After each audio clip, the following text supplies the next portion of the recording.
rain, make it rain, girl, make it.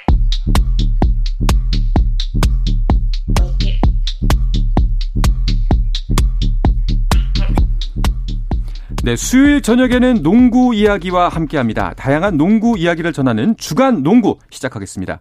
손대범 농구 전문기자 조현일 해설위원과 함께합니다. 안녕하십니까? 네, 안녕하세요. 반갑습니다. 예, 저희가 이제 이번 주가 진행 첫 주여가지고 뵙는 분들마다 상견례를 하고 있거든요. 잘 부탁드리겠습니다. 잘 부탁드리겠습니다. 잘 부탁드리겠습니다. 네. 아니 뭐 조현일 위원님은 제가 소문을 익히 많이 들었었고, 네. 손대범 기자는 제 첫 방송 MC가 손대범 기자와 함께 있었어요. 네, 비바 점프볼. 예, 점프볼 같이 했었거든요. 엄청 고생하셨겠네요. 그럼요. 10년 전이어서. 네. 아마 근데 솔직히 말씀드리면 손대범 기자님이 훨씬 더 고생하셨을 거예요. 제가 완전 신인 때 같이 프로그램 하다 보니까 여러 가지 이야기가 많았는데. 원래 저희가 박재민 의원 같이 했잖아요. 네. 안 오길 다행이다. 미남 둘과 같이 있으면 오징어 둘이 되게 힘들지 않았을까 싶은데.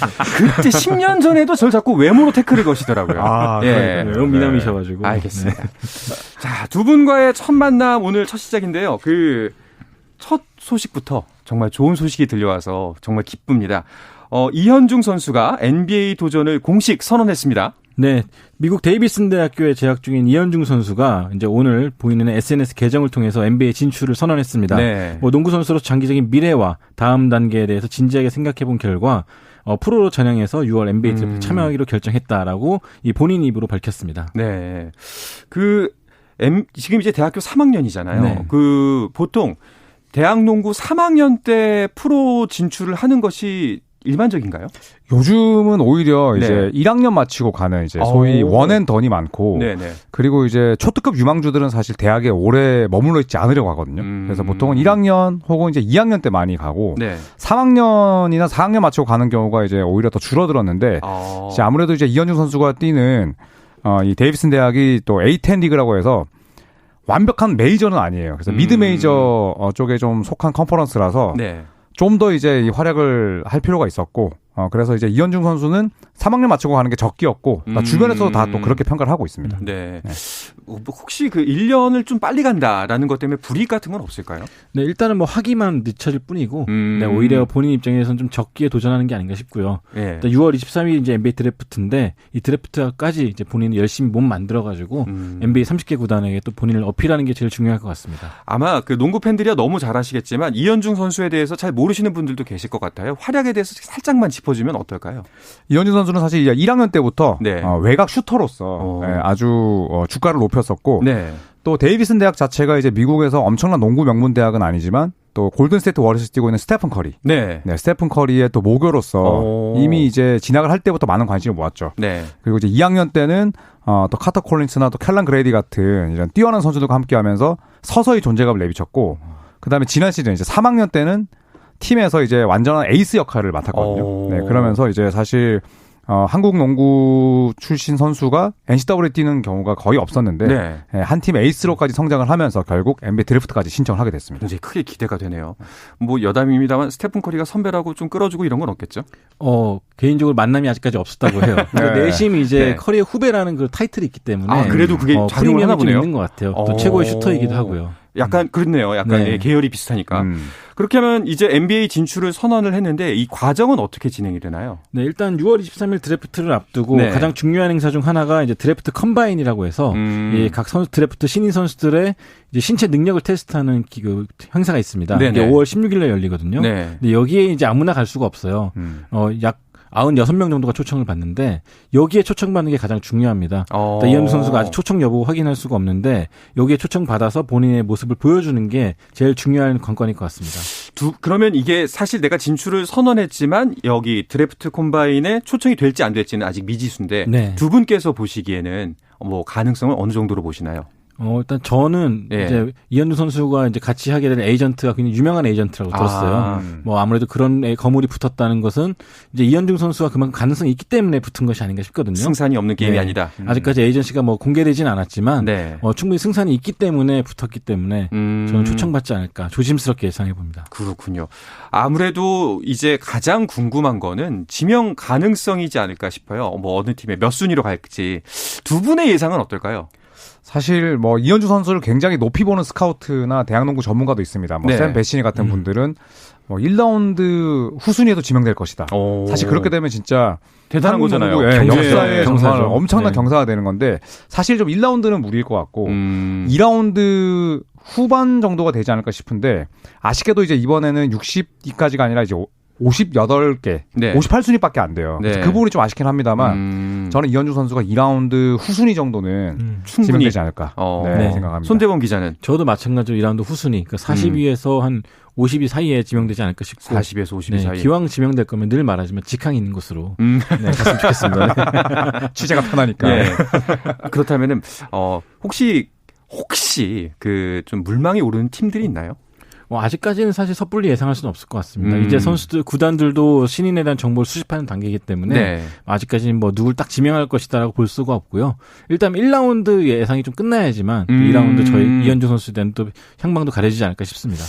이제 그러면은 드래프트 콤바인 일단은 5월 16일이면 얼마 안 남았어요. 그렇죠. 한 3주가 채 안 남은 것 같은데 그게 일단 1차 관문일 거고 이제 6월 23일이 본 게임인 거죠. 그렇죠. 이제 막 2달 정도 남았습니다. 기대가 됩니다. 2달 후에 이 자리에서는 정말 기쁜 소식 한번 전했으면 좋겠는데 그 두 분께서 판단하시기에 이현중 선수가 이 팀에 가면은 굉장히 잘 맞을 것 같다. 딱 팀 스타일과 이현중이 필요로 하는 곳이다. 어디가 있을까요? 저는 이제 슈터를 많이 좀 전술적으로 활용하는 팀들. 예를 들어서 뭐 마이애미 히트라든지 댈러스 매버릭스, 덴버 너게츠, 그리고 또 비미국 에이스들이 이제 팀을 이끄는 그래서 돈치치의 댈러스, 요키치의 덴버. 그러니까 외곽 자원들한테 패스를 아주 이타적으로 뿌리는 그런 팀들이 좋을 것 같고 또 선대범 위원의 또 취재 편의를 위해서 직항에 있는 댈러스가 제일 좋지 않을까 그런 생각이 듭니다. 어떠세요, 선대범? 저도 댈러스 매버릭스가 외곽 비중이 높기 때문에 가장 좀 어울리는 팀이 아닐까 싶고요. 일단 뉴욕 닉스도 그렇고 외곽 슛이 좀 필요한 팀들은 누구나 한 번쯤은 이현중 선수 비디오를 보지 않을까 싶습니다. 좋은 소식 들려왔으면 좋겠습니다. 자, 그럼 이제 플레이오프 이야기로 좀 넘어가 볼까 하는데요. 벌써 2라운드를 마친 팀들이 나왔습니다. 네, 오늘 마이애미가 2라운드 진출을 확정했습니다. 접전 끝에 애틀란타를 3점 차이로 이겼는데요. 자, 오늘은 지미 버틀러, 카일 라우리, 주전 백코트가 빠졌음에도 불구하고 애틀란타를 꺾으면서 오늘 가장 따끈따끈하게 2라운드 진출을 확정했습니다. 네, 그리고 또 2라운드 진출한 팀이 있죠. 네, 보스턴 셀틱스가 또 스타 군단인 브루클린 네츠를 상대로 4대0 완승을 거뒀죠. 네, 케빈 듀란트, 카이리 어빙의 콤비로 가장 기대를 모았던 팀이 브루클린 네츠였는데 오히려 보스턴의 강력한 수비에 막히면서 힘 한번 못 써보고 탈락하고 말았습니다. 그 마이애미의 2라운드 진출은 예상하신 분들이 꽤 있을 거예요. 그런데 브루클린이 이렇게 보스턴한테 설마 수입까지 당할까는 예상치 못했던 결과 아닌가요? 네, 예상치 못했던 분이 제 앞에 계시죠. 손대범 위원은 무조건 7차전 간다. 이 두 팀이라면 100% 확신할 수 있다. 라고 말씀하셨는데 그 버릇을 여전히 못 버리시군요. 손펠레 정말 지독합니다. 근데 이제 4경기 만에 끝난 건 결국에는 뭐 듀란트, 카이리 어빙이 부진했기도 하지만 또 잘한 팀 칭찬하자면 보스턴 셀틱스의 수비력이 엄청났어요. 완벽한 그물로 이 어빙과 듀란트라는 두 마리 괴물을 완전히 가뒀습니다. 그럼 손대범 기자, 예측이 어긋났는데 어느 지점에서 어긋난 것 같아요? 일단 보스턴의 수비가 그렇게 강력할 줄 몰랐고요. 일단 카이리 어빙과 케빈 듀란트 선수가 이름값에 비해서 팀에 녹아들지 못했다는 점, 그리고 벤치의 스티븐 애쉬 감독도 이 디테일한 전술이 필요한 플레이오프에서 약간 좀 방관하는 듯한 느낌을 그 경기 진행을 하면서 오히려 화를 자초한 것 같습니다. 그렇군요. 사실 카이리 어빙은 이번 내내 뭐 이번뿐만이 아니고 사실 계속해서 문제가 됐었잖아요. 그러다 보니까 더욱더 좀 팀 분위기도 안 좋지 않았나 하는 생각이 드는데요. 네, 뭐 사실 뭐 백신 미접종을 놓고 사실 저희가 왈가왈부할 수는 없지만 어쨌든 본인이 홈 경기를 뛰지 못함으로써 팀에 피해가 간 건 사실이잖아요. 그리고 카이리 어빙이 사실 마지막 홈 경기를 뛴 것도 거의 정규 시즌 막판이었고 또 어빙은 백신 때문에 뛰지 못하고 듀란트는 다치다 보니까 또 제임스 하든은 나갔고. 삐쳤죠.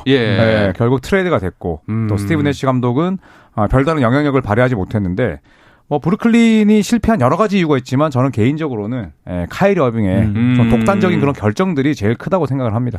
사실 몇몇만 보면은 이렇게 화려한 팀이 있을까 싶기도 한데 결국에는 2라운드조차 진출을 못했어요. 다시 한번 스타 군단은 어거지로 만들어서는 안 된다라는 걸 다시 한번 또 증명됐던 사례가 아닌가 싶습니다. 정말 이렇게 수비가 중요하구나. 사실 공격력으로만 치면은 거의 탑급 아닌가요? 그렇죠. 거의 뭐 지구 최고의 그런 창들을 가지고 있었는데 결국 보스턴의 이 수비에 완전히 막혔고 특히 어빙 같은 경우에는 마지막 3경기 평균 득점이 15.3점이었거든요. 첫 경기 때 이제 39점 넣고 또 보스턴 팬들에게 이제 가운데 손가락을 올리면서 그러니까 투쟁심을 발휘한 이후에는 스스로에게 완전히 발목이 잡혔어요. 네, 그래서 날카로운 창은커녕 뭐 아주 무딘 공격력으로 일관하다가 일찌감치 시즌이 끝났습니다.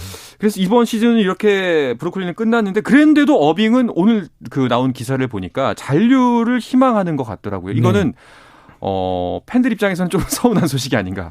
일단 뭐 브루클린 본인이 또 잔류뿐만 아니라 뭐 매니지먼트에도 개입하고 싶다 그런 식의 발언까지 남기면서 기고만장하다라는 또 비판을 많이 듣고 여전히. 있죠. 네. 이거 그렇다면 그 벤 시몬스는 어떻게 되는 건가요?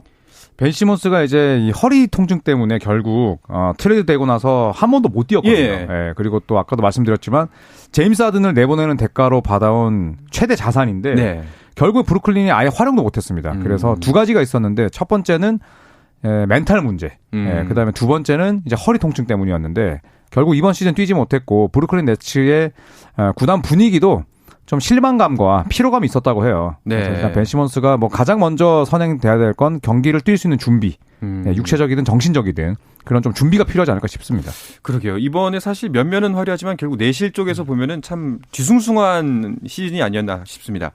다른 매치업들은 어떻게 돼가고 있는지 조현일 위원이 간단하게 정리를 해주시면 어떨까요? 네, 1번 시드와 8번 시드 서부 컨퍼런스 지금 피닉스와 뉴올리언스는 3대2로 피닉스가 한 발 앞서가고 있고요. 또 댈러스와 유타 재즈 역시 4번 시드, 5번 시드인데 상위 시드는 댈러스가 3대2로 이기고 있습니다. 또 내일 11시에 골든스테이트 덴버 경기가 열리는데 골든스테이트가 시리즈 전적 3대1로 앞서고 있고요.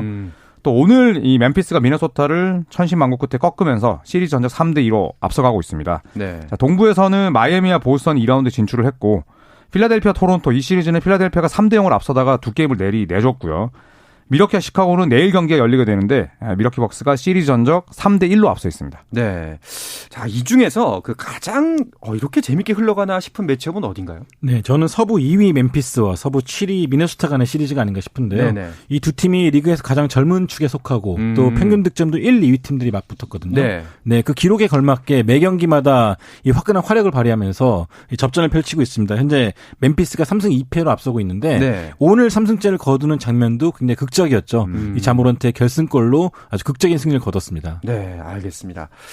그리고 플레이오프가 한창인 상황에서 각 부문별 수상자들이 속속 발표가 되고 있습니다. 좀 소개해 주시죠. 네, 이제 자모란트 방금 손대문 위원께서 말씀하신 멤피스 에이스인데 기란 발전상 MIP를 수상을 했습니다. 각종 뭐 기록 면에서 대부분 커리어 하이를 세웠고요. 또 신인상은 토론토 랩터스의 포워드인 스카티 반즈가 차지를 했는데 클리블랜드의 이 에바 모블리 제쳤습니다. 그런데 역대 최소 격차로 수상을 했고요.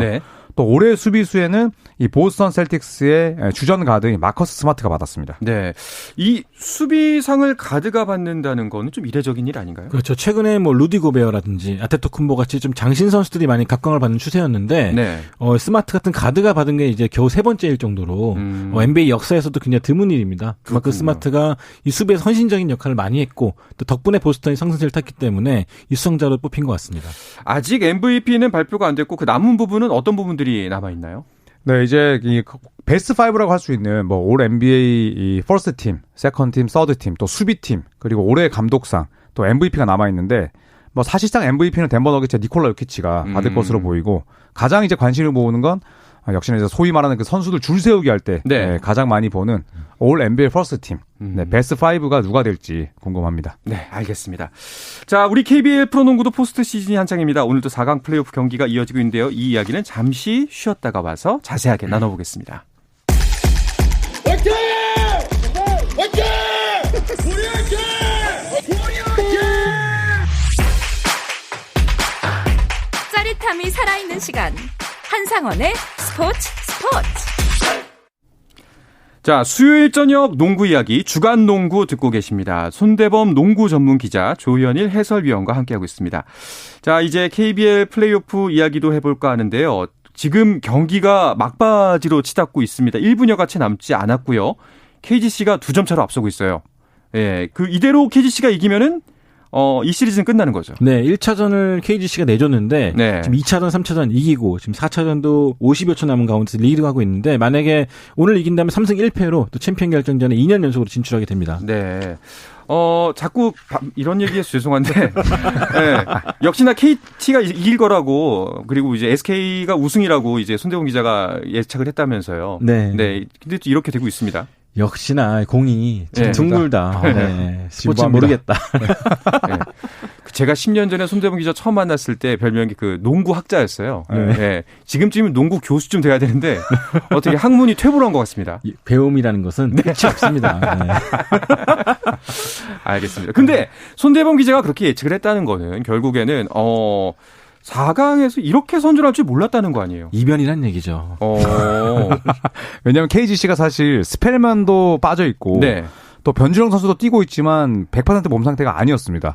반대로 수원 KT 같은 경우에는 4강 플레이오프에 직행을 했고 네. 또 쉴 수 있는 시간도 많았는데 또 1차전이 끝날 때만 하더라도 사실은 KT가 챔프전에 가지 않을까 했습니다. 첫 번째 경기를 잡아냈기 때문에. 자, 하지만 2차전과 3차전을 모조리 내줬고 자, 오늘 경기 현재까지도 지고 있는데 KGC의 이 우승 DNA는 절대 또 쉽게 무시 못한다는 것을 다시 한번 느낄 수가 있었습니다. 가장 큰 원인은 뭐라고 보세요?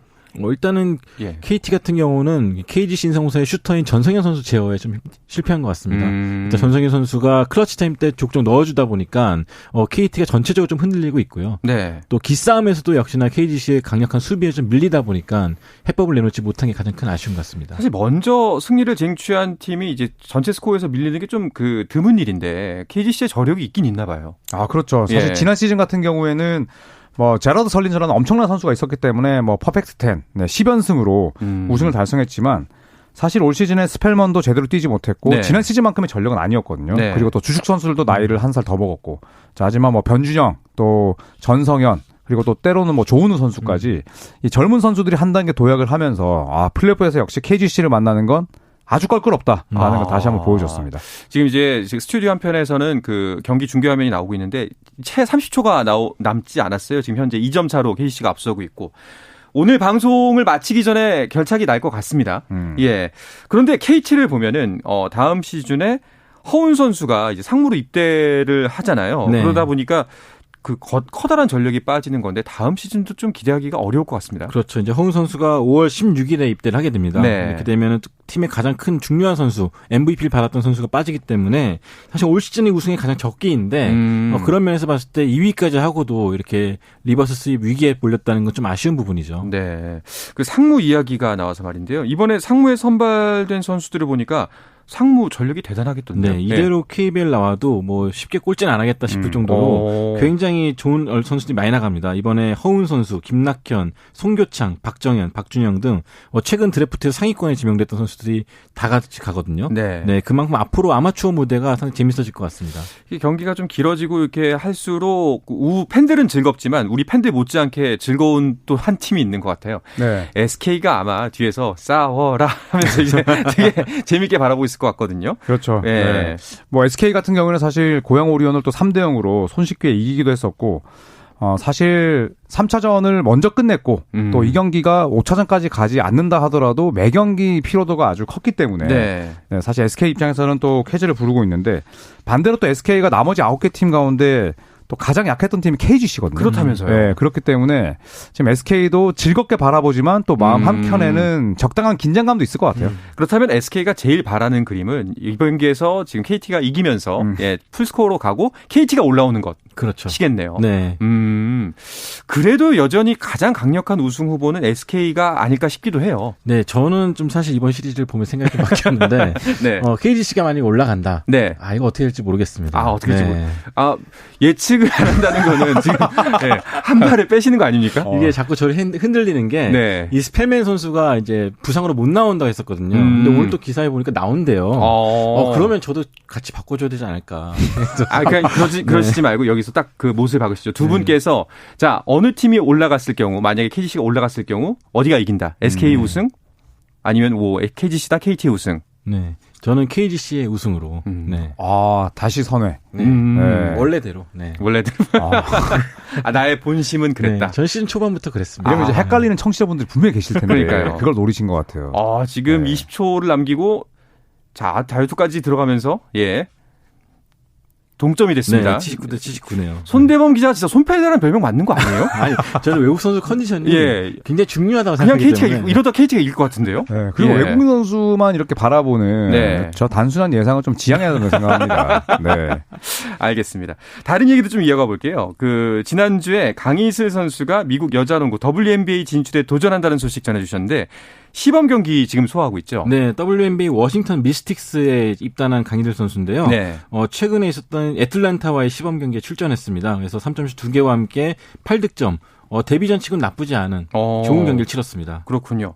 개막 로스터에 이름을 올릴 수가 있을지 그 부분도 좀 기대가 되는데요. 네, 사실 이 WNBA는 경기를 보더라도 여전히 이제 위력적인 인사이더를 보유한 팀, 그러니까 골밑 자원들을 보유한 팀이 네. 득세하고 있거든요. 근데 사실 NBA 같은 경우에는 뭐 스테픈 커리가 이제 본격적으로 이제 활약을 하면서 키가 작은 선수들도 리그를 지배하고 있지만 WNBA는 좀 그런 부분이 좀 적은 편이에요. 그렇기 때문에 강희슬 선수처럼 좀 애매하게 다재다능하기보다는 강희슬 선수처럼 딱 한 가지 슈팅을 가지고 있는 이런 선수들의 역할이 중요할 것 같고 또 소속팀 역시도 3점 전술을 또 많이 활용을 하고 있고 네. 또 이 델라도네라는 확실한 에이스가 있기 때문에 강희슬 선수가 사상 3번째로 네, 정선민, 박지수 선수에 이어서 WNBA 무대를 밟지 않을까.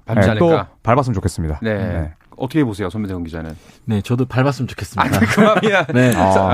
설마 밟지 않았으면 좋겠습니다라는 대답이 안 나올 거란 걸 알고 있었는데. 되도록이면 오랫동안 있다 왔으면 좋겠습니다. WNBA 같은 경우에는 사실 굉장히 많이 생소하잖아요. 네. 예, 일반 농구 팬들에게도. 예.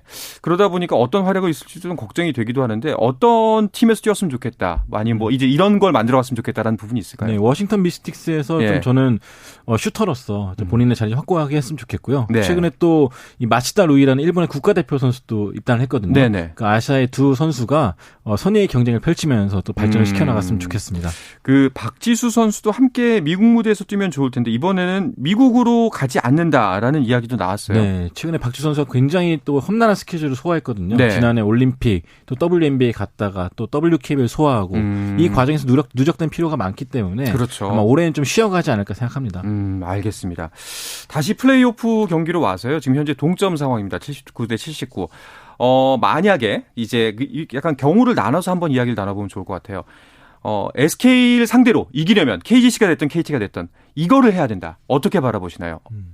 저는 김선영 선수랑 자밀원이의 투맨 게임을 네. 어떤 식으로든 아주 강력한 피켓롤 수비를 통해서 제어를 해야 된다고 보고요. 네. 김선영 선수가 소위 날뛸 수 없게끔 해야 될 것 같습니다. 아, 그렇군요. 손대범 기자는요? 네, 저도 자밀원이를 제압하는 팀이 승리한다고 봅니다. 알겠습니다. 네. 지금 안타깝게도 손대범 기자의 예상대로 됐습니다. 그 0.87 안타깝게도. 예, 0.87 남겨놓고 KGC가 마지막 득점에 성공해서 81대 79로 앞섰어요. 지금 이제 마지막 공격 끝났죠. 던졌는데요.